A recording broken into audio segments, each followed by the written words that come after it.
இறுதியாக நாவல்கள் குறித்து உரை.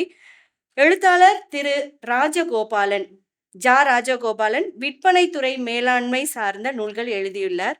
இலக்கிய ஆக்கங்களுக்கு திருத்துனராக செயல்படுகிறார். இலக்கியம் சார்ந்த பயிற்சி பட்டறைகளை தொடர்ந்து நடத்தி வருகிறார். விஷ்ணுபுரம் அமைப்பின் தொடக்க காலத்திலிருந்து ஒருங்கிணைப்பாளர்களில் ஒருவராக இருந்து வருகிறார். நற்றுணை கலந்துரையாடல் அமைப்பு, வெண்முரசு சென்னை உரையாடல் கூட்டம் போன்றவற்றை நடத்தி வருகிறார். திருமிகு அகிலா அவர்களின் நாவல்கள் குறித்து உரையாற்ற திரு ராஜகோபாலன் அவர்களை அழைக்கிறேன்.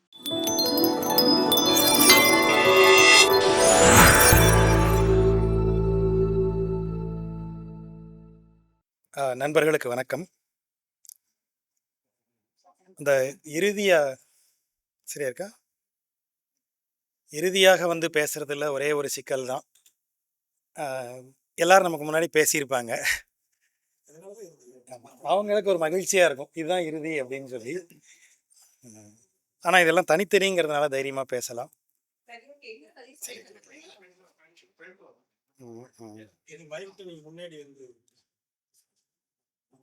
இப்ப சரியா இருக்கா? ஓகே. ஏதோ மாதிரி ரொம்ப பக்கத்துல இருக்கு.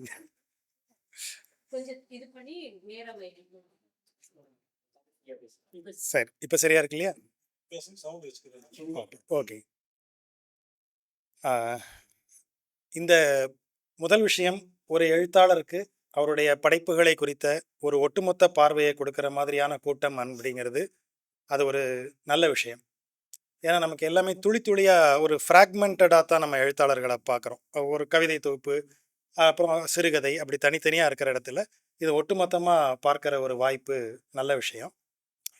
இதில் நாவல் குறித்து எழுத்தாளர் அகிலா அவர்களுடைய நாவல், 2 நாவல்கள் அவர் எழுதியிருக்கிறார். தவ்வை அப்படின்னு ஒரு நாவல், அதுக்கு பிறகு அரவி அப்படின்னு நாவல், 2 நாவல்கள் எழுதியிருக்கிறார். தமிழில் வந்து இந்த பெண் எழுத்து அப்படின்னு சொல்கிறது வந்து ரொம்ப ஆச்சரியமான ஒரு வரலாறு அதுக்கு உண்டு. ஏன்னா தமிழில் நவீன இலக்கியம் எப்போ ஆரம்பித்ததோ அப்போவேயே தமிழில் பெண் எழுத்தாளர்களும் சேர்ந்து உருவாயிட்டாங்க. அது பிற மொழிகளில் இவ்வளவு ஸ்ட்ராங்காக உருவாகி வந்ததில்லை. பிற மொழிகளில் பெண் எழுத்தாளர்கள் இருக்கிறாங்க. ஆனால் ரொம்ப துவக்க காலத்திலிருந்தே ஒரு பேரலாகவே ஆண் எழுத்தாளர்கள் எப்படி நவீன இலக்கியத்துக்குள்ளே நுழைஞ்சு வராங்களோ அதே பேரலையே வந்து பெண் எழுத்தாளர்களும் தமிழில் இருந்திருக்கிறாங்க. நம்ம ஒரு சில உதாரணங்கள் வழியாக பார்க்குறதா இருந்தால் வைமுகோவை எடுத்துக்கோங்க. வைமுகோ தன்னை ஒரு சராசரியான பிற எழுத்தாளர்கள் மாதிரி தான் தன்னை முன் வச்சிருக்காங்களே தவிர, அவங்க நடத்தின பத்திரிகையெல்லாம் பாருங்கள், இன்றைய விகடன் மாதிரியாக நடத்தக்கூடிய ஒரு இடத்துல பொதுவான கதைகள், துப்பறியும் கதைகளை எழுத முயற்சி பண்ணியிருக்கிறது. இப்படியாக அவர் வந்து நான் பெண் எழுத்தாளர்னு இந்த அடையாள அட்டையெல்லாம் போட்டுக்காம தான் அவங்க களமிறங்கி இருக்கிறாங்க. அதிலிருந்து அதற்கு பிறகு ரொம்ப குறித்து எழுதுதல், ரொம்ப குறிப்பாக எழுதுறது, வெரி சப்ஜெக்டிவ் ரைட்டிங் அப்படிங்கிற இடத்துக்குள்ளே வரும்போது நமக்கு குமுதினி அதை மாதிரி நம்ம குறிப்பிட்டு சொல்லக்கூடிய நிறைய பேர் வராங்க.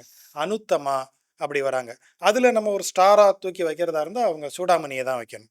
சூடாமணி வந்து தமிழ் இலக்கியத்துக்குள்ளே ஒரு பெண் எழுத்தாளராக வரும்போது அவங்க அவங்க பெண் அப்படிங்கிறத தாண்டி எழுத்தாளராக அவங்க மேலே எழுந்து நின்ன ஒருத்தர். இன்றைக்குமே சூடாமணியின் எழுத்துக்கள் காலத்தால் பழசாகாத எழுத்துக்கள். அப்படி ஒரு மாஸ்டர் ரைட்டராக அவங்க இருந்திருக்கிறாங்க. அதற்கு பிறகு நமக்கு வந்து ஒரு சின்ன ஒரு ஒரு டீவியேஷன் எடுக்கிறோம். இந்த பெண் எழுத்தாளர்கள்லேயே பெண் எழுத்து அப்படின்னு ஒன்று. அதாவது நான் பெண், ஆகவே நான் அனுபவிக்கிற கொடுமைகளை நான் பேசணும் அப்படின்னு ஒரு தரப்பாக எழுந்து வராங்க. அவர்கள் வந்து ரொம்ப ரொம்ப முன்வைத்தது எதுன்னா, எங்களுக்கு பிரச்சனை இருக்குங்க, எங்களை எல்லாரும் இப்படி போட்டு நசுக்கிறாங்க, இந்த மாதிரி நாங்கள் ஒடுக்கப்படுகிறோம், எங்களுக்கு இவ்வளவெல்லாம் பெயின் இருக்குது அப்படின்னு அதிகமாக அந்த பெயின் குறித்து எழுதக்கூடிய எழுத்தாளர்கள் உருவாகி வராங்க. அப்போ அவர்கள் எல்லாருமே ஒரு ஒரு ரொம்ப உத்வேகமாக எழுதி போகிற எழுத்தாளர்களாக தென்படுறாங்க. ஆனால் அதிலிருந்து நமக்கு ரொம்ப ஆச்சரியமான ஒருத்தர் கிளம்பி வரார். அவங்க வந்து தான் ஒரு பெண் எழுத்தாளர் அப்படிங்கிறத அந்த அடையாளத்துக்குள்ளேயே போகிறதில்ல. ஆனால் எல்லாரும் மாதிரியும் சமூக விமர்சனத்திலேயோ அல்லது ரொம்ப முற்போக்குலேயோ அவங்க வந்து நின்ன இடம் ரொம்ப ஆச்சரியமான இடம். அது ராஜம் கிருஷ்ணன். அவங்க ராஜம் கிருஷ்ணன் வந்து நின்ன இடம் ரொம்ப ஆச்சரியமான இடம். நீங்கள் இன்றைக்கும் வந்து அவங்களுடைய அவங்க படைப்புகள் எல்லாத்தையுமே வாசிச்சிங்கன்னா தெரியும். அஹ் அது நான் எப்படி சொல்கிறது, அது அவர் பெண் என்பதால் எழுதினார் அப்படிலாம் கிடையாது. அதெல்லாம் அந்த அந்த பால் அடையாளத்தை தாண்டிய எழுத்துக்கள் அப்படிங்கிற இடத்துக்குள்ள ராஜம் கிருஷ்ணன் போயிடுறாங்க. அப்போ இந்த பெண் எழுத்துக்கள் எப்படி மாறுது அப்படின்னு பார்த்தீங்கன்னா, ஒன்று நாங்கள் எங்கள் பெயினை சொல்லுவோம். இந்த பெயினை சொல்கிறவங்க எல்லாருலையுமே ஒரு சப்டிலான பெயினை சொல்லக்கூடிய ஒரு ஒரு பிரிவு உருவாகி வராங்க.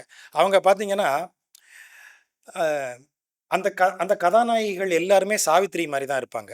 நமக்கு அப்படி தான் ஞாபகம் வரும். என் துன்பத்தை அனுபவிப்பாங்க.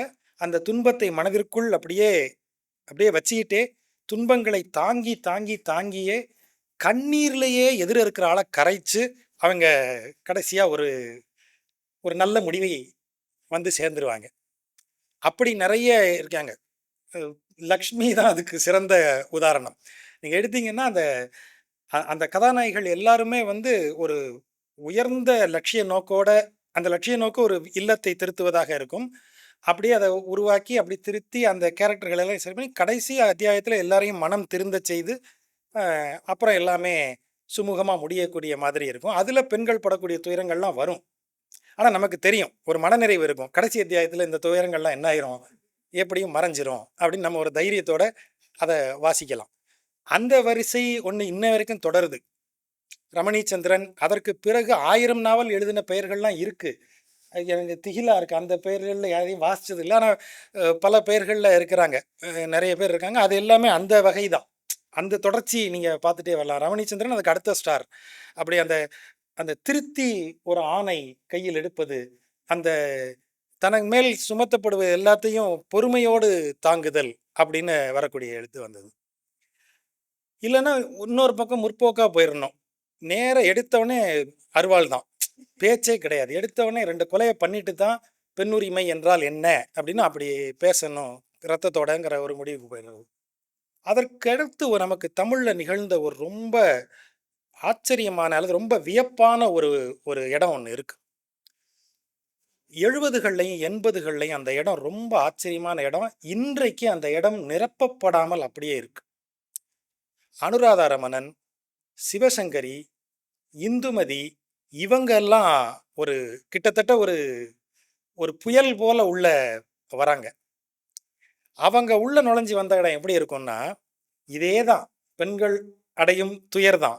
ஆனால் அந்த துயரை எப்படி நாங்கள் கையாளுறோம், அதில் அவங்க அப்படியே வேற ஒரு பெண் உலகத்தை நமக்கு முன்னாடி கொண்டு வந்து வைக்கிறாங்க. அந்த அந்த துயரம் ஒரு தலைமுறையிலிருந்து அடுத்த தலைமுறைக்கு எப்படி மாறுது, அல்லது அந்த துயரம் இன்னொரு தலைமுறையால் எப்படி கையாளப்படுகிறதுன்னு சொல்கிற இடம் வர்றதுக்கு நமக்கு அனுராதாரமணன் வரைக்கும் நம்ம வெயிட் பண்ண வேண்டியிருந்தது. அதற்கு முன்னாடி அது எப்படி இருக்கும், எந்த கதாநாயகி துயரத்தை அனுபவிக்கிறாளோ அவளோட அந்த கதை முடியும். ஆனால் இது அடுத்த ஜெனரேஷனுக்கு வர்றது. எனக்கு அனுராதாரம் எனக்கு ஒரு சிக்கல் என்னென்னா, தலைப்பை ரொம்ப எளிதாக மறந்து போயிடுவேன். கதை நினைவில் இருக்கும், தலைப்பு மறந்து போயிடும். அனுராதாரமணனுடைய ஒரு நாவல் இருக்கு. முழுக்க முழுக்க கணவனுடைய, அதாவது ஆணாதிக்கத்தினுடைய மொத்த வடிவமாக அந்த கணவன் இருப்பான். அப்போ இவங்க எழுதுகிற மாதிரி டிப்பிக்கல் ஆணாதிக்கவாதி கிடையாது. அந்த ஆணாதிக்கவாதி ரொம்ப எந்த இடத்துல தானே காமிக்கணுமோ அது வரைக்கும். எனக்கு இந்த ஐக்கன் அவர்கள் எழுதிய ஒரு சிறுகதை ரொம்ப ரொம்ப எனக்கு எப்போதும் மறக்க முடியாத கதை. அதில் வந்து ஒரு ஊரில் ஒரு பெரிய மனுஷர் இருக்கார். அவர் வந்து ரொம்ப புரட்சிகரமானவர், ரொம்ப சம உரிமை பேசுபவர், சமூக நீதியெல்லாம் பேசுபவர். அவர் வந்து யாராவது அவர் இருக்கிற தெருவில் தாழ்த்தப்பட்டவர்கள் வந்து துண்டை தோல்ல இருந்து எடுத்து இப்படி இடுப்பில் வச்சு இப்படி கையில் இடுக்கிட்டு போனால் இவர் கூப்பிட்டு சத்தம் போடுவார், டேய் அப்படிலாம் பண்ணாத, அதை ஒழுங்காக தோளில் போடு, இப்போ போ அப்படின்னு சொல்லுவார். யாராவது அவரை பார்க்க வந்தால் எதிர்த்தாப்புல உட்காரு அப்படின்னு சொல்லுவார். அவங்க இல்லை சாமி, உட்காரு அப்புறம் பேசு அப்படின்னு சொல்லுவார். அந்த அளவுக்கு ஒரு முற்போக்கான ஆள். டீ கடைக்கு வரார். டீ கடையில் அந்த ஊரில் இருந்து காலனியிலிருந்து நகரத்துக்கு சென்று கல்லூரி படிப்பு முடித்து வந்த ஒருத்தர் இருக்கார். அவர் உட்காந்துருக்கார். ஐயா வரார். ஐயா அவனை பார்த்துட்டே வரார். அவர் உட்காந்தாப்புல ஐயாவுக்கு வணக்கம் அப்படின்றார். ஐயாவுக்கு முகம் மாறுது. அடுத்து கொஞ்சம் இப்படி நகர்ந்து உட்காருங்க ஐயா அப்படின்னு இடம் கொடுக்குறார். பளார்னு ஒரு சத்தம். காலனி பையன் கீழே உருண்டுருக்கான். என்ன தைரியம் உனக்கு? நான் வரேன், எந்திரிச்சு நின்று வணக்கம் சொல்லல, நீ இப்படி ஒதுங்கி இடம் கொடுத்து நான் உட்காரணுமா? மரியாதை தெரிஞ்சு நடந்துக்கோ அப்படின்னு சத்தம் போட்டு போயிடுறாரு. ஆ, ஐகன் அதுக்கும் முன்னாடி அதை எழுதின கதை. எனக்கு அந்த கதையை படித்த பிறகு நீங்கள் அப்படியே யோசிச்சு பாருங்களேன். பெரும்பாலான ஆண்கள் பெண்கள் அப்படிதான். நான் என் மனைவிக்கு நிறைய இடம் கொடுத்து வச்சுருக்கேங்க. எந்த இடம் வரைக்கும்? என்னைய குறை சொல்லாத இடம் வரைக்கும் இடம் கொடுத்து வச்சுருக்கேன். அதுக்கு மேலே ஒரு அடி எடுத்து வச்சா அப்போ தெரியும் நான் யாருன்னு. இந்த ஆண்களை அறிமுகப்படுத்தின எழுத்து அனுராதாரமணன் வகை எழுத்து. அது வரைக்கும் நமக்கு வந்து அந்த ஆண்கள் என்றாலே அவர் முதல்லயே நான் எம்என் நம்பியார்னு டிக்ளேர் பண்ணிட்டு தான் கதைக்குள்ளே வருவார். இவங்க அப்படி இல்லை. இவங்க கதைகளில் வரக்கூடியவர் வந்து ஊருக்கு நல்லவராக இருப்பார், குடும்பத்தில் பிறருக்கு உதவிகள் செய்யக்கூடியவராக இருப்பார். ஆனால் மனைவின்னு வரும்போது அவருக்கு ரோல் அது அது ஆயிடும், ஒரு இதாக மாறிடும். இந்த இடத்த சொல்கிறதுக்கு இப்போ சிவசங்கரியோட கதைகளில் படிச்சிங்கன்னா அது தெரியும். அது இவங்க வாசந்தியா யார் எழுதினதுன்னு எனக்கு சரியாக நினைவில் இல்லை. ஒரு கிராமத்துக்கு போய் தங்கி இருப்பாங்க அந்த ஹீரோயின். அப்போ அங்கே ஒரு கேரக்டரை பார்ப்பாங்க. அவன் வந்து பாவாடைன்னு பேர். அந்த வீட்டில் வேலை பார்க்க தோட்ட வேலையோ அதை பார்க்க வருவான். அவன் வந்து முதல் ஒய்ஃபோட இருப்பான். திடீர்னு தகராறு பண்ணி அவளை நான் தள்ளி வச்சுட்டேன் அப்படின்னு சொல்லுவான். சொல்லிட்டு இன்னொருத்தையை கல்யாணம் பண்ணிப்பான். இவங்களுக்கு ஆச்சரியமாக இருக்கும், எப்படி இவ்வளோ ஈஸியாக அதை பண்ணுறீங்கன்னு. திடீர்னு கொஞ்ச நாள் கழிச்சு பார்த்தா 2வது ஒய்ஃபை விட்டுட்டு முதல் ஒய்ஃபோட திரும்ப இருப்பான். ஏன்னா முதல் ஒய்ஃப் வீட்டிலேருந்து இதெல்லாம் கொடுத்து விட்டாங்க, அதனால சேர்த்துக்கிட்டேன் அப்படிலாம் சொல்லுவான். அது அந்த அந்த இடத்த அவங்க பார்க்குறாங்கன்னு ஒரு இடம் இருக்கு இல்லையா? இதை எழுதுறதுக்கு நமக்கு அப்படி ஒரு ஆள் தேவைப்பட்டாங்க. இவ்வளவு தூரத்திற்கு இந்த ஒரு ஆணாதிக்கம் அல்லது அந்த பெண்களுடைய சஃபரிங் அப்படிங்கிறது எங்கிருந்து வருது? பெண்களுடைய சஃபரிங் எந்த இடத்துல இருந்து ஆணால உருவாக்கப்படுகிறது? அதை ஒரு ஆண் உணர வேணும் அப்படின்னு சொன்னா, உணரணும்னு சொன்னா, இட் இஸ் ரியலைசேஷன். ஒரு சந்தர்ப்பத்திலே நீங்கள் அதை படித்து பெண் உரிமை அப்படின்னு அப்படியே மைக் உடையிற அளவுக்கு ஒரு கூச்சல் போட்டோம்னு வைங்களேன், அதுதான் இன்னைக்கு பெரிய உரிமை பேசுறதா இருக்குது. அப்படி இல்லை, இதை படித்த செகண்டில் எங்கேயோ ஒரு இடத்துல நீ அப்படித்தானே அப்படின்னு ஒரு செகண்டு தோணிச்சுன்னா தான் அந்த மாற்றம் சாத்தியம். அதை சாத்தியப்படுத்திய எழுத்தாளர்கள் தான் இந்த அனுராதாரமணன். அந்த வரிசை, அந்த வரிசையில் ஒரு பெரிய இடைவெளி இருக்கு அப்படிங்கிறது என்னுடைய வாசிப்பு. அந்த இடத்துல தான் நான் அவங்க அகிலா அவர்களுடைய 2 நாவல்களை அந்த இடத்துல தான் வைப்பேன். அதுக்கு அந்த இடம் தான் இன்றைக்கு அந்த 2 நாவல்களுக்கும் பொருத்தமான இடம். அந்த நாவல் தவ்வை நாவலில் முக்கியமாக 2 நாவல்களையுமே நான் பொதுவில் சொல்கிறேன். அவங்க நாவல் உலகம் பேசா பொருளை பேசக்கூடிய இடம். இதில் இப்போ நமக்கு அந்த தலைமுறையிலிருந்து அடுத்த தலைமுறைக்கு வந்துட்டோம் இல்லையா? அப்போ பிரச்சனையினுடைய தீவிரமும் மாறணும் இல்லை, பெண்கள் சந்திக்கிற பிரச்சனையின் தீவிரமும். அப்போ இதுவரையில் எது பேசப்பட்டது, அதில் எது பேசா பொருளாக இருந்ததுன்னு சொன்னால், ஆண்கள் பெண்கள் மேல் செலுத்திய அந்த ஆதிக்கம் இருக்கு இல்லையா? அந்த ஆதிக்கத்தினுடைய வன்முறை பகுதி ஒன்று இருக்குது.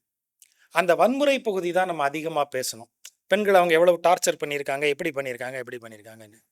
இன்னொரு பகுதி ஒன்று இருக்குது. பெண்கள் மேல் சுமத்தப்படுகிற ஒரு மன ரீதியிலான ஒரு ஒரு அழுத்தம். அதை நீங்கள் வன்முறைன்னு கூட சொல்ல முடியாது. ரொம்ப புன்னகையோடு செய்யப்படுகிற வில்லத்தனம் அது. அந்த அந்த இடத்தை நோக்கி நம்ம குறைவாக தான் பேசியிருக்கோம். இன்னொன்று, இதை இதுவரைக்கும் பேசினப்போ பெண்கள் இதுவரையில் எழுதின எல்லாருமே முக்கால்வாசி எதை காண்பிக்கிறாங்க நமக்கு அப்படின்னா, இதுதான் நாங்கள் சந்தித்த வன்முறை, இப்படித்தான் எங்கள் மேல் நிகழ்த்தப்படுகிறது, இப்படிதான் நாங்கள் பாதிக்கப்படுகிறோம் அப்படின்னு அதை சொல்கிறாங்க. அதனால் எங்களுக்குள்ள என்ன நடக்குது? எங்களுக்குன்னு ஒரு தாட் ப்ராசஸ் இருக்கும்ல. பெண்கள் அதை கையாளுறவங்க அதை அஃபெக்டட் பார்ட்டியாக பாதிக்கப்பட்டவர்களாக மட்டுமே நம்ம ரொம்ப பார்த்துட்டோம். ஆனால் பாதிக்கப்பட்ட அவர்களுக்கு ஒரு எண்ணம் இருக்கும். அந்த சிந்தனை வழியாக அவங்க அதை என்னவா பார்க்குறாங்க அப்படிங்கிற ஒரு இடம்தான் இனி எழுதப்பட வேண்டிய இடம். அதை தொட்டு இருக்கிறது அவருடைய நாவல்கள். அந்த இடம் அவங்களுடைய தாட் ப்ராசஸ் ஒன்று இருக்குல்ல, நான் இப்படி யோசிப்பேன் அப்படின்னு. இப்போது நமக்கு வந்து பாலியல் ரீதியான விஷயங்கள் அப்படிங்கிறது வந்து என்றைக்குமே ஆணுலகம்தான். அப்போ பெண்கள் வந்து அந்த அந்த பாலியல் ரீதியான இடத்துக்குள்ளே வரும்போது ஆண்களுக்கு பாலியலாக பேசப்படுவது எல்லாமே ஒன்று இந்த டேபூஸ், அதில் இருக்கக்கூடிய ஒரு விசித்திரம். வழக்கமான ஆண் பெண் பாலியலை தாண்டி ஒரு விசித்திரத்தை முன்னாடி வச்சாச்சுன்னா நம்ம ரொம்ப அருமை புரட்சி படைப்பு தோழர்னு போயிடுவோம். நமக்கு எல்லாத்துலேயுமே ஒரு சின்ன ஒரு வக்ரம்னா ஒரு கோணல் இருந்துருச்சு அப்படின்னா நமக்கு கொஞ்சம் இதாகிடுது. இந்த கோணலை ரொம்ப எளிதாக எல்லார்ட்டையும் அறிமுகப்படுத்துறதுக்கு ஒரு டூல் வேணும் அப்படின்னு சொன்னால் பாலியல் தான். பாலியல் வழியாக நீங்கள் ஒரு வக்கரத்தை தூக்கி ரொம்ப அழகாக வச்சிட முடியும். வாசக ஏற்பு அதுக்கு பயங்கரமாக இருக்கும். ஆனால் அதே பாலியல் சிக்கல்ங்கிறத ஒரு பெண் பார்வையில் நீங்கள் பார்த்தீங்கன்னு வைங்க, ஆண்கள் அளவிற்கு அவ்வளவு மேலோட்டமாக அதை அணுகிற பார்வையாக இருக்காது. ஆண் பார்வை பாலியலில் ரொம்ப மேலோட்டமானது. அப்போ அந்த இடத்துல பெண்ணினுடைய பார்வை, ஏனென்றால் ஒரு படைப்புன்னு எடுத்துப்போமே, ஒரு நாவல்னு எடுத்துப்போமே, ஒரு நாவலில் எந்த இடத்துலையுமே ஒரு பிரைம் ப்ராப்ளம், ஒரு சிக்கல், ஒரு கிரைசிஸ் இருந்தே ஆகும்.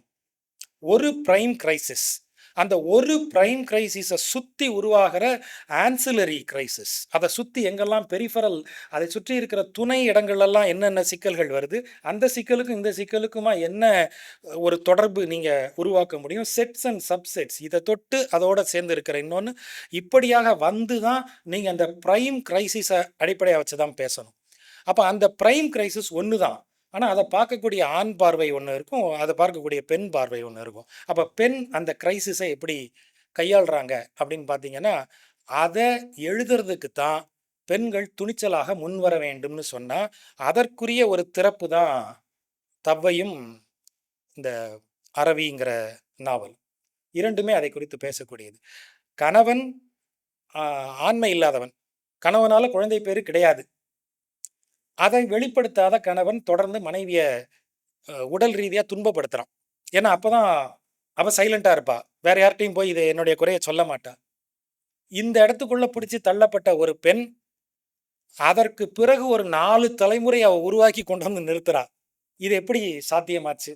அப்போ நீங்கள் தவ்வை படிக்கணும். நாவலை சொல்ல போகிறதில்ல, இதுதான் பிரைம் கிரைசிஸ். நீங்கள் ஒன்று வச்சிங்கன்னா இதுதான் பிரைம் கிரைசிஸ்.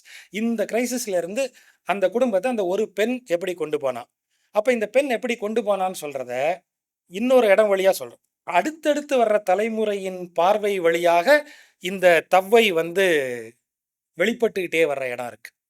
அதுதான் ஸ்டோரி டெல்லிங், கதை சொல்லுதல். அதுதான். இல்லைன்னா அது ஒரு டைரி, அது ஒரு நாள் குறிப்பு. அப்போ அதை புனைவாக்குகிறதுன்னு சொன்னால், இந்த இன்னொருவர் பார்வை வழியாக இந்த கதை நாயகி வெளிப்பட்டு வரக்கூடிய இடங்கள். அது தவ்வையில் ரொம்ப அருமையாக வந்திருக்கும். அதை கட்டாயம் வாசிக்கணும். அப்போ நியோக கர்ப்பம்ங்கிறது நமக்கு மரபுலேருந்தே இருக்குது, இன்னைக்கு நேற்றுக்கு இல்லை. நியோக கர்ப்பம் மகாபாரத காலத்தில் கண்டுபிடிக்கப்பட்டது இல்லை, அதுக்கு முன்னாடி இருந்ததுனால தான் மகாபாரதத்துலேயும் அதை ஃபாலோ பண்ணுறாங்க. அப்போ அதில் எத்தனை விதமான தந்தையர் ஒரு ஒரு ஒரு ஒரு குழந்தைக்கு உண்டு. ஒரு குழந்தைக்கு உயிரியல் ரீதியான தந்தைன்னு ஒருத்தன் தான் உண்டானா இல்லை, அவனுக்கு கிட்டத்தட்ட ஒரு 9-11 விதங்களில் தந்தை எனப்படுபவன் இருக்கலாம். அதே மாதிரி தான் தாயும். அப்போ அந்த முறை நமக்கு புதுசு இல்லை. ஆனால் அதை ஒரு பெண் கையாளும் போது எப்படி வருது, அதை அவள் எப்படி ஒரு விஷயமா வச்சு மேலே ஒரு குடும்பத்தை அப்படி கட்டி தூக்கி நிறுத்துறா அப்படிங்கிற விஷயம் நீங்கள் தவ்வையில் பார்க்கலாம். அது ரொம்ப அருமையாக வந்திருக்கும். அதே இடத்துல இந்த தவ்வையினுடைய நீட்சியாக தான் நான் இந்த கேரக்டர்களை பார்க்குறேன். அதாவது அரவியில் வரக்கூடிய கதாபாத்திரங்களை பார்க்குறேன். கிட்டத்தட்ட தவ்வை தான் கொஞ்சம் சேஞ்ச் ஆகி பார்ட் 2ல் வந்தால்தான் அரவியில் வர்ற செல்லம்மா. ஏன்னா செல்லம்மாள் அந்த குடும்பத்தை தூக்கி காப்பாற்றுற இடத்துல ஆரம்பித்து, அதில் அந்த 4 தலைமுறை சொல்லப்படுகிற இடம், 4 தலைமுறை பெண்கள். அந்த 4 தலைமுறை பெண்கள்லையும் ஒரு சுவாரஸ்யம் இருக்கும். ஏன்னா ஒரு தலைமுறை பெண்கள் அடுத்த தலைமுறையை நிச்சயம் அதை விட ஒரு படி மேலே தானே இருக்கும்.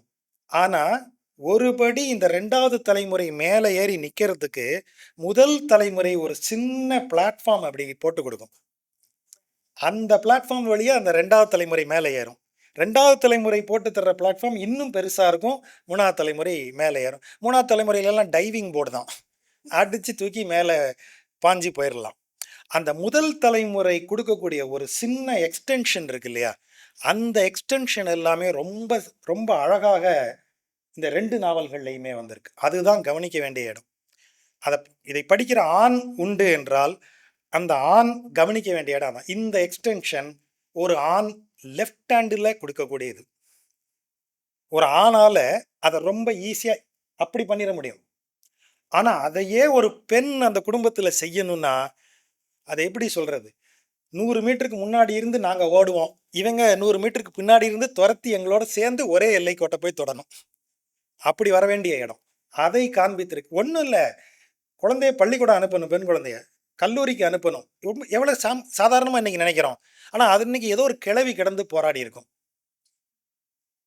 என்னுடைய அக்கா கல்லூரிக்கு போகணும் அப்படின்னு சொல்லி, எங்கள் குடும்பத்தின் முதல் பட்டதாரி என்னுடைய அக்கா கல்லூரிக்கு போகணும்னு சொல்லும்போது எங்கள் அம்மாவனுடைய அம்மா வந்து எப்படியாவது அவளை ஒரு காலேஜுக்கு, நாங்கள் இருந்த ஊரில் கல்லூரியே கிடையாது, பக்கத்தில் நகரத்துக்கு தான் போகணும்.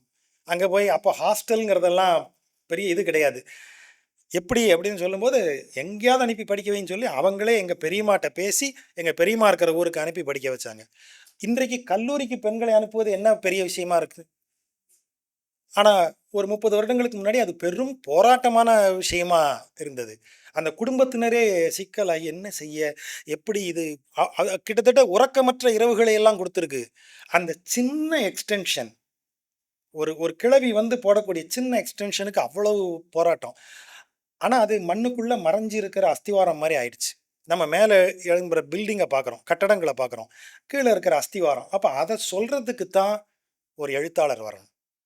அவங்க தான் அதை காட்டணும். அதாவது இங்கேருந்து பில்டிங் ஆரம்பிக்குது, இந்த பில்டிங் இங்கேருந்து மேலே நீ பார்க்குற கண்ணு மட்டத்தில் இல்லை, கீழே வா, கீழே கொஞ்சம் இருக்குது, அப்படி சொல்லணும். அந்த இடம் தான் ரொம்ப முக்கியம். அது ஒவ்வொரு இடத்துலையும் வருது. செல்லம்மாங்கிற அந்த பாட்டி வந்து கடைசியாக அந்த பாட்டியினுடைய மாமியார் கேரக்டர் வரைக்கும் உள்ளே வராங்க. இப்போ எத்தனை தலைமுறைன்னு பார்த்துக்குங்க. அது வந்து இந்த பாட்டியோட கொள்ளு பேத்தி காலத்து வரைக்கும் கதை வருது. செல்லம்மாவனுடைய மாமியார் கதையும் நம்ம பார்க்குறோம், செல்லம்மாவனுடைய கொள்ளு பேத்தி இடத்துல வந்து கதை முடியுது. அப்போ எத்தனை தலைமுறை வழியாக பார்க்கும்போது அந்த பெண்களுடைய பார்வை எப்படி மாறிக்கிட்டே வருது, அவங்க எப்படி அதை ஒவ்வொன்றையும் சமாளிச்சுக்கிட்டே வராங்க. எது காலத்தால் ஏற்புடையது, எதெல்லாம் அந்த ஏற்புக்குள்ளே கொண்டு வரப்படுகிறது, அதை சொல்கிற இடம் ரொம்ப முக்கியம். அதை சொல்கிறதுக்கான எழுத்து தான் அவங்களுடைய நாவல் உலகம்.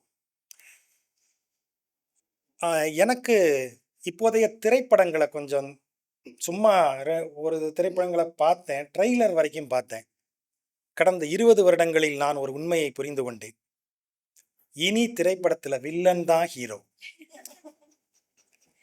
யாரும் வில்லனுக்குரிய செயலை செய்கிறவன் தான் இன்னைக்கு ஹீரோ.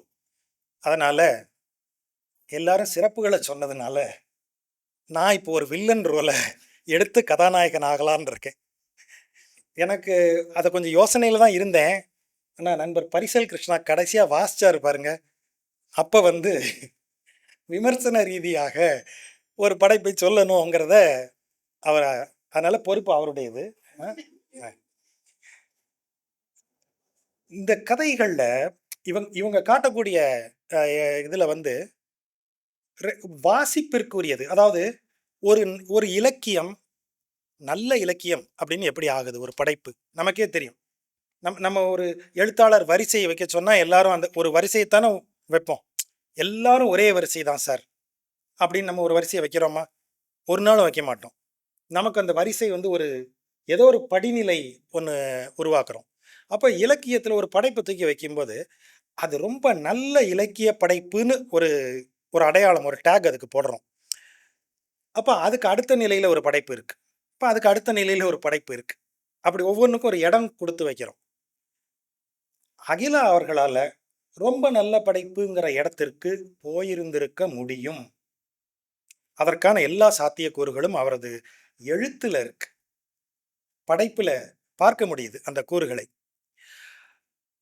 ஆனா என்ன, எந்த இடத்துல அது அவரே அதை கொஞ்சம் பின்னால இழுத்துக்கிறார் அப்படின்னு சொன்னோன்னா, இப்போ ஒரு படைப்புல எழுத்தாளன் எழுதுறான்னு சொன்னா அவன் யாரோட உரையாடுறான்? அவன் வாசகனோட தான். இந்த வாசகன் மேல எப்போதுமே இந்த எழுத்தாளர்களுக்கு தொடக்கத்துல கொஞ்சம் அவநம்பிக்கை உண்டு. புரியும்னு நினைக்கிறேன். எனக்கு கொஞ்சம் ஒரு அவநம்பிக்கை உண்டு. ஒரு கேப் விட்டோம்னா கரெக்டாக அந்த கேப்பை இவன் ஃபில் பண்ணிடுவானா, இவன் பிடிச்சிருவானா இன்னும் ஒரு சந்தேகம் உண்டு. அதனால் என்ன செய்வாங்க அப்படின்னா, ஆ பின்னாலேயே ஒரு டார்ச் லைட் எடுத்துட்டு வந்து, ஒரு ஃபோக்கஸ் லைட் எடுத்துட்டு வந்து, அதில நேரா அடிச்சு பாருங்க. இன்னொரு கேரக்டர் வந்து விளக்கி, இதோ டாக்டரே வந்துட்டாரேங்கிற ரேஞ்சுக்கு என்ன செய்யறது? அத விளக்கமா சொல்லி நம்ம பார்க்குறோம் இல்லையா? பார்க்குறவங்களுக்கு டாக்டர்ன்னு தெரிஞ்சிரணும். கரெக்ட் தானே பாஸ்கர் சித்தி சார்? டாக்டர்ன்னு தெரியணும்னா கோட்டு போட்டு என்ன செஞ்சிருக்கணும்? ஸ்டெத்தோஸ்கோப்ப அவர் பாத்ரூம்ல இருந்து வந்தாலும் அப்படியே தான் வருவார். படுக்கையில இருந்து எழுந்து வந்தாலும் அப்படியே தான் டாக்டர் வருவார். அந்த கொடுமைக்கு ஆளானவர்ங்கிறதுனால அவர்ட்ட கேட்டுக்கிறேன்.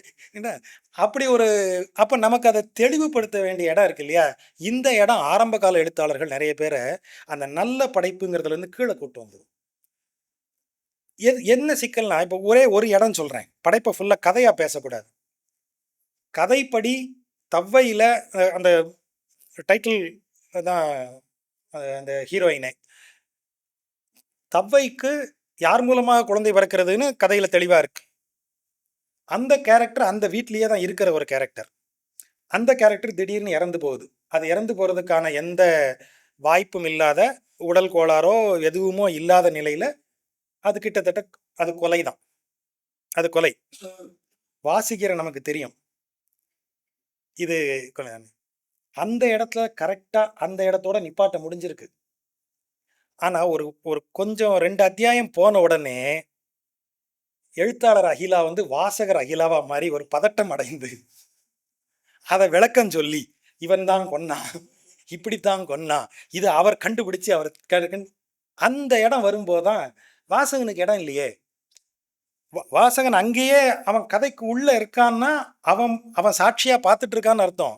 எழுத்தாளன் சொல்லும்போது வாசகன் ஒரு கேரக்டரா பக்கத்துல இருந்து பார்த்துக்கிட்டே இருக்கான். ஒண்ணுமே செய்ய முடியாது. தடுக்க முடியாது, மாத்த முடியாது. ஆனா வெறுமனே பார்த்துக்கிட்டே இருக்கணும். அந்த அவஸ்தையோட தான் ஒரு ரீடர் படிக்கணும் நாவல. அப்ப அந்த இடத்துல இருந்து நீங்க விளக்கம் சொல்லும்போது, வாசகனுக்கு எனக்கு ரோல் இல்லன்னு ஆயிரும். அந்த இடங்கள் நெறைய உள்ள எட்டி பாக்குது. அ ஒரு ஒரு என்ன சொல்றது?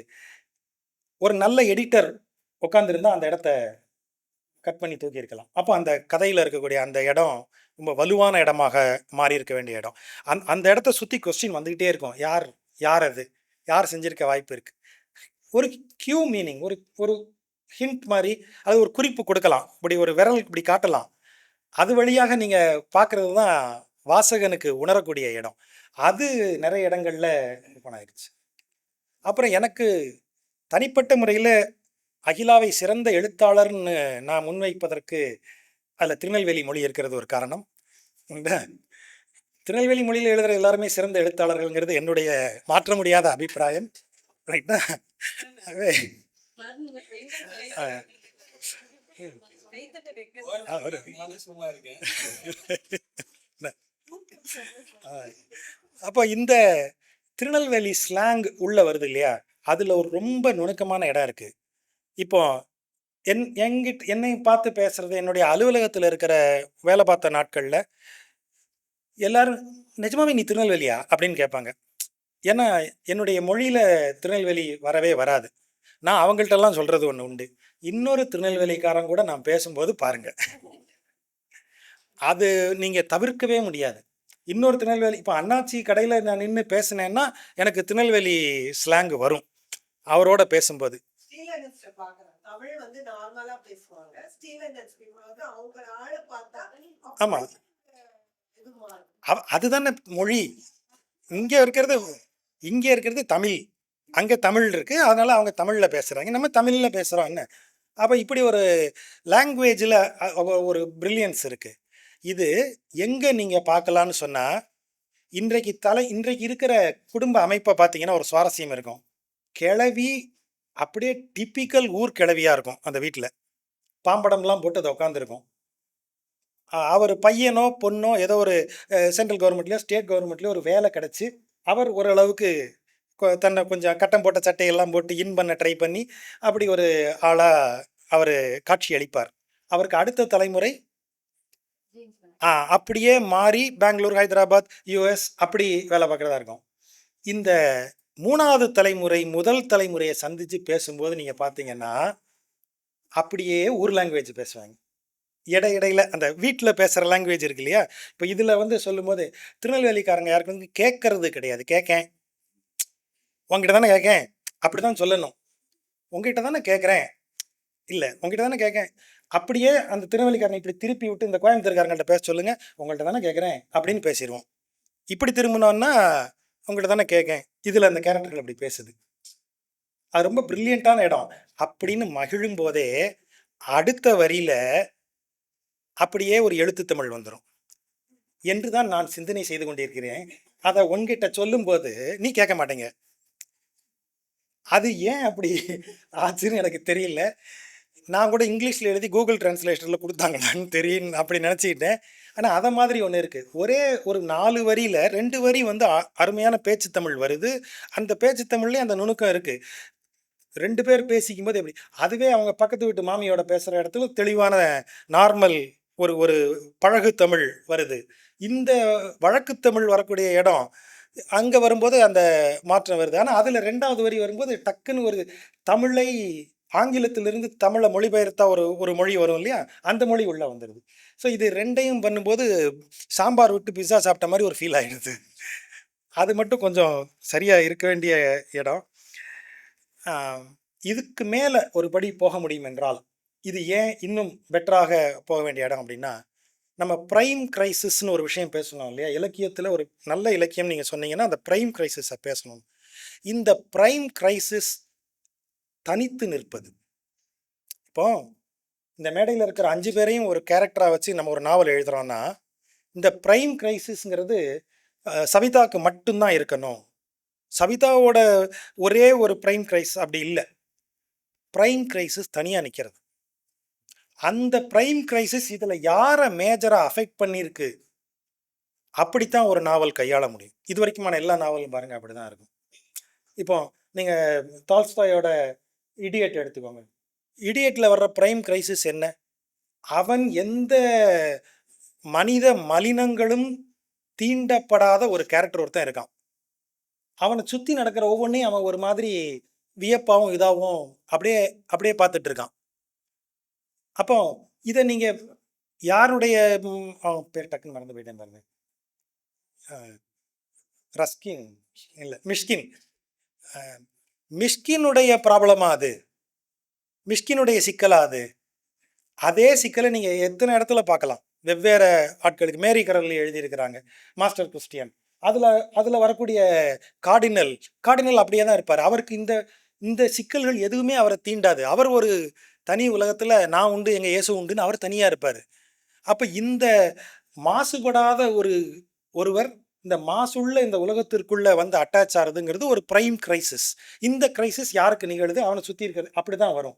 ஒரு கேரக்டரினுடைய பிரச்சனை அல்ல அது. நீங்கள் அப்படி ஒரு கேரக்டர் பிரச்சனை ஆக்குனீங்கன்னா கதை 4 படி கீழே இறங்கிடுது. அந்த கிரைசிஸை நீங்கள் உலகம் முழுவதும் பார்க்கலாம், எந்த காலத்துலையும் பார்க்கலாம், யாருக்கும் அதை பொருத்தி பார்த்துடலாங்கிற இடத்துல தான் நான் என்னைய கதையோட சேர்த்துப்பேன். என்னைய சேர்த்துக்கிறதுக்கு தான் இந்த 5 கேரக்டர் வேணும். இப்போ லாந்தர் படித்தாங்கன்னா கிருஷ்ணா கேரக்டரோட தன்னைய இது பண்ணி பார்த்துக்கலாம். வேறு யாராவது படித்தீங்கன்னா இந்த கேரக்டரோட ஒரு அபுல் கலாம் ஆசாத் கேரக்டரோட அதை இது மாதிரி என்னோட இது மேட்ச் ஆகுது. அப்படி நீங்கள் ஏதாவது ஒரு கேரக்டரோட தொடர்பு படுத்திக்கிட்டு உங்களை நாவலுக்குள்ளே போகிறதுக்காகத்தான் இந்த ஆன்சிலரி கிரைசிஸை பூரா கொடுத்து அதை ப்ரைம் கிரைசிஸோட கொண்டு கனெக்ட் பண்ணக்கூடிய மாதிரி வருது. அப்போ இந்த ப்ரைம் கிரைசிஸ்ங்கிறது ஆன்சிலரியாக சிதறும் போது எல்லார் பிரச்சனைகளையும் பேசியாகணும். இப்போ இது நல்ல நாவல், நல்ல படைப்பு. ஆனால் நல்ல இலக்கிய படைப்பாக ஆக முடியாமல் நிற்கிற இடம் எது அப்படின்னா, செல்லம்மா பிரச்சனையை பேசணும், சுதர்சன் பிரச்சனை அவன் அதிலிருந்து மீள ட்ரை பண்ணானா, அதில் போராடி மாட்டினானா, எதுவும் நமக்கு வர்றதில்லை. தவ்வை எடுத்துக்கிட்டா தவ்வை ஹஸ்பண்டினுடைய வெளிப்பாடுகளை தான் நம்ம பார்க்குறோம், எக்ஸ்ப்ரெஷன்ஸை தான் நம்ம பார்க்குறோம், ஆக்ஷன்ஸை தான் நம்ம பார்க்குறோம். ஆனால் அதே தவ்வையினுடைய ஹஸ்பண்டுக்கு மனசில் என்னென்னலாம் வந்திருக்கும், அவன் எவ்வளவு குழப்பங்களுக்குள்ளே போயிருப்பான், அந்த கிரைசிஸ் நமக்கு வரல. இப்போது ஒரு நல்லா நீங்கள் நாவல் படிச்சிங்கன்னா ஒன் சைடாக மட்டுமே அந்த பிரச்சனைகளை பெண்கள் தரப்பிலிருந்து பெண்களுடைய சிக்கல்களை தெளிவாக எடுத்து வைத்த நாவலாக இதை பார்க்கலாம், அதை நம்ம புரிஞ்சிக்க முடியும். ஆனால் இலக்கியம் ஆகும்போது அதில் கூட இருக்கிற இன்னொருத்தன் பிரச்சனையும் நமக்கு சேர்த்தே தெரியணும். நம்ம கொஞ்சம் குழப்பமாயிரணும் கடைசியில், நம்ம இப்போ யாரைத்தான் சப்போர்ட் பண்ணுறது. ஆனால் அப்படித்தான் உலகம் இருக்குது. அவரவருக்கான நியாயங்கள்னு ஒரு வார்த்தை தமிழ் இலக்கியத்தில் எவ்வளோ காலமாக பேசப்படுகிறது. அந்த இடத்துக்குள்ள போகும்போது தான் நமக்கு ஒரு இப்படி இப்படி பார்த்துட்டு இருக்கிற நாம இப்படி இருந்து இப்படி பார்க்க ஆரம்பிக்கிறோம். ஒரு பறவை பார்வையில தான் பெரிய ஸ்பேஸை நம்ம கண்ணுக்குள்ள கொண்டு வர முடியுது. அதை நோக்கி எழும்ப முடிந்த எழுத்து. அதுல எந்த சந்தேகமும் கிடையாது. இந்த இந்த இந்த பொருளை பேச முடிஞ்சது தமிழ்ல ரொம்ப குறைவு. அதை யாருமே எடுத்து வைக்கலையே. அதை பேசுறதுல எவ்வளவு சிக்கல்கள் இருக்கும், எவ்வளவு இருக்கும். அந்த இதுல வந்து அரவியில அந்த வசுமதியும் அந்த தேவகிங்கிற கேரக்டரும் ஒருத்தருக்கு ஒருத்தர் கடிதம் எழுதிக்கிறாங்க. அந்த கடிதங்களை எல்லாம் சும்மா படிச்சு பார்த்துட்டீங்கன்னா, 2 கதாபாத்திரங்களும் வெவ்வேறு மாதிரி வார்ப்புல உருவாகி வந்து 2 பேரும் சந்திக்கிற சவால்கள் வேற, 2 பேரும் சந்திக்கிற சிக்கல்கள் வேற. ஆனா 2 பேரையும் ஒருங்கிணைச்சிருக்கிறது எது? அவர்கள் தழைக்கப்பட்ட இடம். குடும்பம்னு ஒண்ணு அவங்கள எப்படி தழைத்து வைத்திருக்கிறது, அவங்கள ஒரு சங்கிலி மாரி போட்டு வச்சிருக்கு அப்படின்னு சொல்ற இடம். அதுக்குள்ள இருந்து அவங்க எப்படி பிரீத் அவுட் ஆகி வராங்க. வெளியில வந்து அந்த பெருமூச்சை விடுறாங்க. அதுக்கு எப்படி முயற்சி பண்றாங்க? அதை எப்படி உணர்கிறார்கள்? அப்போ அந்த பிரைம் கிரைசிஸ அந்த இடத்த வச்சுக்கிட்டோம்னா, இங்க 2 கேரக்டர். இதே சிக்கல் அந்த கொள்ளு பேத்தி யமுனாவுக்கு வருது. அந்த யமுனாவுக்கு இருக்கக்கூடிய சிக்கல் என்ன? அப்படி வரும்போது அது இன்னும் நல்லா மலர்ந்து வந்திருக்க வேண்டிய ஒரு நாவல். ஸோ இது தொடர்ந்து அடுத்த படைப்பு நீங்க எழுதும்போது இதையெல்லாம் வச்சீங்கன்னா, தைரியமா இத ஒரு நல்ல இலக்கியத்திற்குள்ள கொண்டு போய் வைக்கலாம். இப்பவும் இது இது வாசிப்பிற்கு மிக முக்கியமான நாவல். அதையும் நான் சொல்றேன். இது கண்டிப்பாக வாசிக்கப்பட வேண்டிய நாவல். தமிழ்ல இவ்வளோ தூரத்துக்கு இந்த பிரச்சனையை தொட்டு பேசுறது, அந்த கோர் ப்ராப்ளத்த தமிழ்ல பேசுறதுங்கிறது கிடையாது. அத நேரடியா பேசுனது. திரும்ப திரும்ப இதுல சொல்லப்படுகிற இடம் அதுதான். அதை ஒட்டியே தான் அந்த சிந்தனைகள், விவாதங்கள் அவங்க சூழ்நிலைக்கு ஏற்ப நடக்கிறது. அதெல்லாமே தெளிவா வந்திருக்கு. ஆகவே இந்த நாவல் உலகம் ஒரு அ ஒரு நல்ல அடையாளத்தோட வந்தது. ஒரே சிக்கல் என்ன அப்படின்னா, அவங்க பன்முக ஆளுமை கொண்டவர்கள். பேச்சாளர், அ அப்புறம் மொழிபெயர்ப்பாளர், கட்டுரையாளர்ங்கிறதுனால, அவங்க எல்லாருமே நாவலாசிரியரோட ரொம்ப வேகமா உள்ள நுழைஞ்சிடுறாங்க. இடையிடையில பேச்சாளர் வந்துடுறாங்க. எனக்கு இந்த பட்டிமன்ற பேச்சாளர்கள் அந்த மாரி யாராவது அவங்களுடைய எழுத்த பார்த்தீங்கன்னா தெரியும். அவங்க எழுத ஆரம்பிச்சு பேச ஆரம்பிச்சுருவாங்க. அந்த சிக்கல் உள்ள நுழைஞ்சிரும். சில இடங்கள்ல நாவலாசிரியரை மீறி அவர்கள் வெளிப்பட்டிருக்கிறார்கள்ங்கிறத தவிர்த்தால், இது இவங்க படைப்புலகம் கட்டாயம் வாசிக்கப்பட வேண்டிய ஒரு படைப்புலகம். நன்றி. நன்றி.